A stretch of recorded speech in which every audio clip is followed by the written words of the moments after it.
Hello everyone, welcome back to my channel. My name is Paul. This is the second weekly wrap-up of 2020, and I'm going to be talking about the books I've read between January 6th and January the 12th. So here's a kind of a outline of what we're going to talk about. Revival by Tim Seeley, Shadow's Edge by Brent Weeks, Down Among the Sticks and Bones by Seanan McGuire, Every Heart a Doorway by Seanan McGuire, Come Tumbling Down by Seanan McGuire, and a story by J.Y. Yang called Bridge of Crows, and then some personal stuff as well. So while I talk about these books and these stories, basically I'm going to talk about how I felt while I was reading them, what I learned from them, what I'm taking away from them, and also kind of how it's going to impact my reading going forward. If you want to know what's going on day to day with me, go to my website at paulweymouth.com. I'm trying to do updated blog posts and just talking about whatever I want to talk about for that day and trying to be creative that way. And I've been enjoying that so far. So let's get to it.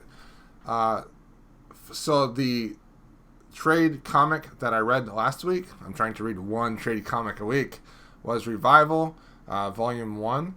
This is from Tim Seeley and Mike Norton, and the Volume 1 is called You're Among Friends.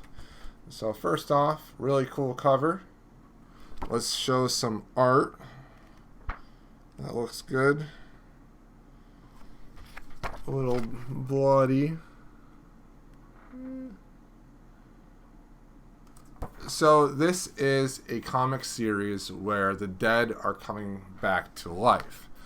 And they're coming back, they're not really zombies, but they're not really the same either.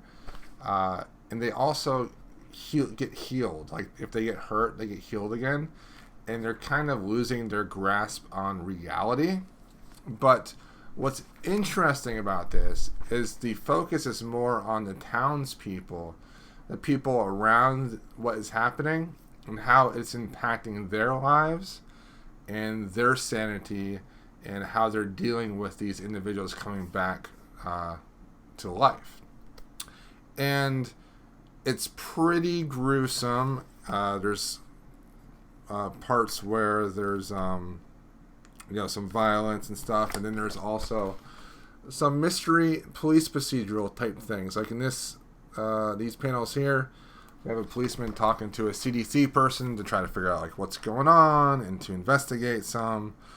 But what I like about it so far is how flawed all the characters are, even the characters that you would believe to be the good characters. Now, I did only give it like a 3 rating. I think it could be better. I think it can get better. And I'm looking forward to maybe reading some more of that in the future. But it's not high on my priority list. And also, I don't own any more of them. I would probably just borrow them from the library. And my real focus is to try to read the trade graphic novels that I have already owned. Okay, let's talk about Shadow's Edge by Brent Weeks. This is the second book in the Night Angel trilogy, and it picks up right where the Way of Shadows left and jumps right back into the story. And without trying to spoil the first book, this book is trying to kill the God King that overtook the country that all our characters are in. And we follow a few different characters. One is an assassin that was an apprentice to an assassin, and he wants to get out of the business, and he wants to leave, and he kind of wants to just go off and live his own life with the woman he loves. But he has this inner struggle about himself. Who he really is he always going to be this killer, and will the woman that he loves accept him for who he is? And he's trying really hard to not be that person, but he's been that dark person for so long that he really doesn't know who he is. And then another character we follow is the soon-to-be king, but he's in like this prison that is basically a huge hole in the ground, and he has to do horrible things to stay alive. And there are some other characters as well. There is a woman that is also an assassin, and she is so troubled because of her upbringing, and her master was really mean to her, and she is trying to seek some type of redemption in this world. And there are just a lot of different characters that were established in the first book. And like I've said with that first book, this is a very brutal, difficult world. It's like a grim, dark world, kind of. And while I was reading this, I had to really think about what are my boundaries while reading these type of books. Because there is sexual violence in this. There is explicit violence in this. There is a lot of just really horrible things that happen to individuals in this story, especially to women. And I would even say that this series is misogynistic towards women. They are really treated very badly. There are moments of redemption, of men changing their minds and changing how they think about women. And there are moments where the women are rising up and taking power back. So it's not all bad, but it's so difficult to read something like this, but also have the values that I might have. And I wrote a little bit about this on my website. What I've come to realize is that, it's a book. I don't believe that Brent Weeks is this misogynistic person. There are horrible things in the book that happen. I'm not a horrible person from reading that book. Just because I enjoyed it doesn't mean I enjoyed the horrible things that happened in the book. And I think that sometimes we're afraid to be judged based off the books that we enjoy to read. We're afraid sometimes that people will think that we're a certain type of person if we enjoy certain types of books. But really, it's just a book. Like, it's not a reflection on anyone's character. How you treat people, how you treat others is what your character is, not the content that you consume. However, on the other hand, if you're constantly consuming this type of content, it can't help but change the way you think or make you desensitized to that type of content. So there's a line there. You're not, your identity isn't who you are with the things that you consume, the content you consume. However, an overabundance of negative, horrible content can affect individuals in different ways. And having those boundaries, having those lines that say, okay, if this happens in the book or this happens in this movie, I will stop reading, I will stop watching. And I think those boundaries, those lines, are important to keep when it comes to consuming content. But anyways, I enjoyed this book quite a bit, and I thought it was a fantastic read. It was a lot of fun. Horrible book as far as like what happens to the people, but I did enjoy it a lot. Action-packed. Assassins are cool. I can't help but love assassins. So I was planning on reading Come Tumbling Down because I ordered it and I knew it was going to come this last week. And so I wanted to reread the other two books before this book that dealt with Jack and Jill. So that was Down Amongst the Sticks and Bones and Every Heart a Doorway. These are both by Seanan McGuire. And these were rereads for me. And I have to admit that I absolutely loved these books the second time. I thought they were better the second time reading it through. I found that when I reread things, they're always better the second time.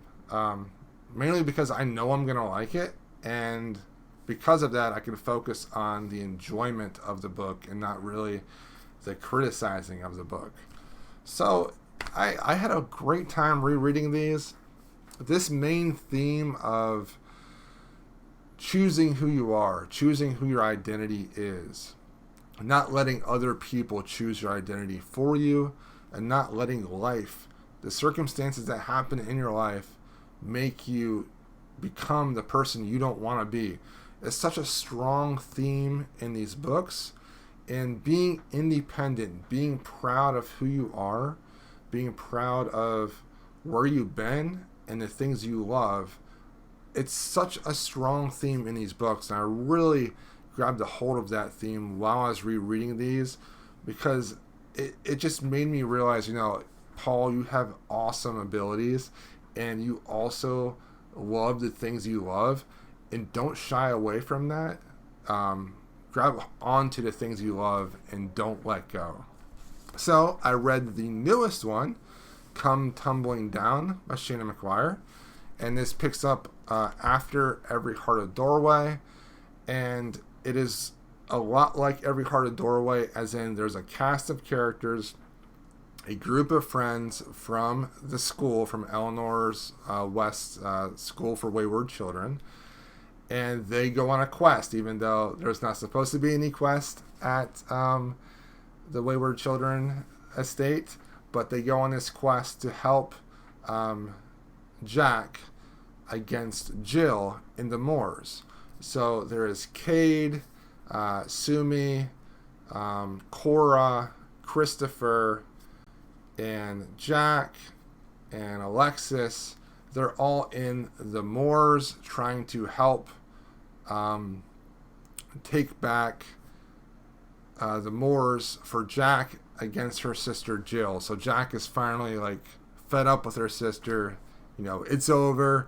I'm coming after you type thing. Because what happened was that Jill was able to transfer her consciousness into Jack's body, and now Jill is in Jack's body and Jack is in Jill's body, because now they can turn Jill into a vampire because she's alive.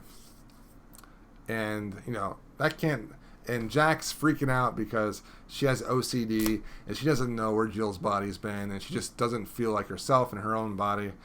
And it really just expands on this theme of being comfortable in your own skin and accepting yourself for who you are. And I really enjoyed it.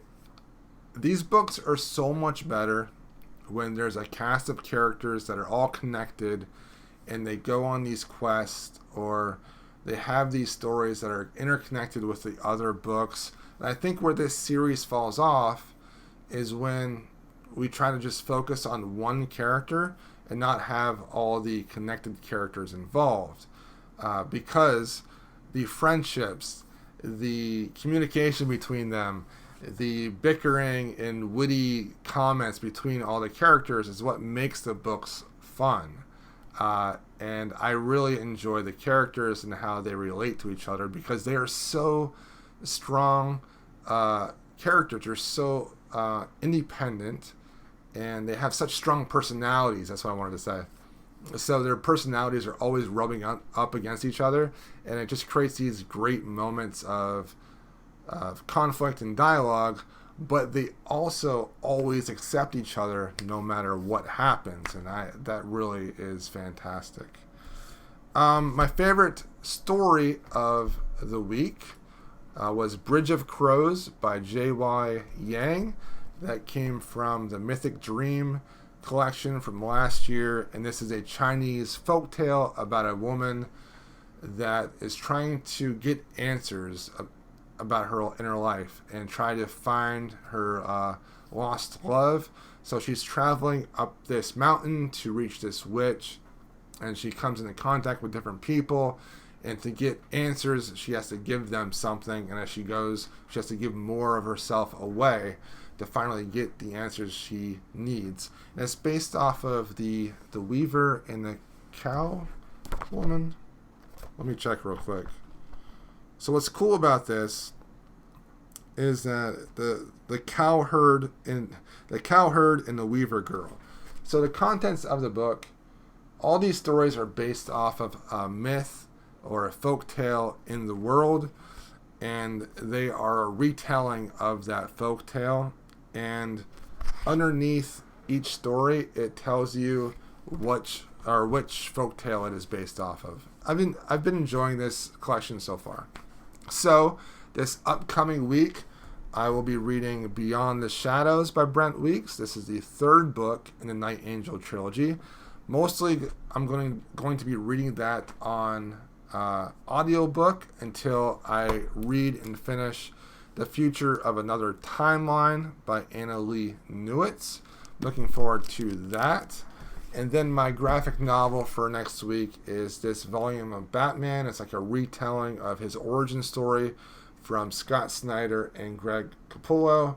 This is volume 4. This is from like 2011. Looking forward to reading that. I bought that years ago, and I'm going to finally read it. On a personal level, things are going well. Meditation has helped me quite a bit, and I've been really trying to focus on getting 10 minutes of meditation each day. It has helped tremendously with my demeanor, my attitude, and just my overall relaxing personality. And also, I've been listening to Peaceful Meditation on Spotify. It's a Spotify playlist, and I've been listening to that while I've been reading, and that has been fantastic for my reading. I've been absolutely loving that. So if you want to check that out, fire up Spotify, put on Peaceful Meditation, the playlist, and open up a good book and relax. I've been enjoying it tremendously. Okay, follow me on my website, paulweymouth.com. I will be putting more blog posts up on there throughout the week, hopefully. Follow me on Goodreads. You can email me if you have a question, or if you have a question for me in the comments, put it down below. And with Voxer, you can contact me if you want to buddy read anything. Just let me know. Thanks for watching. Hope you guys have a great week this coming week. I know I will. Thanks for watching.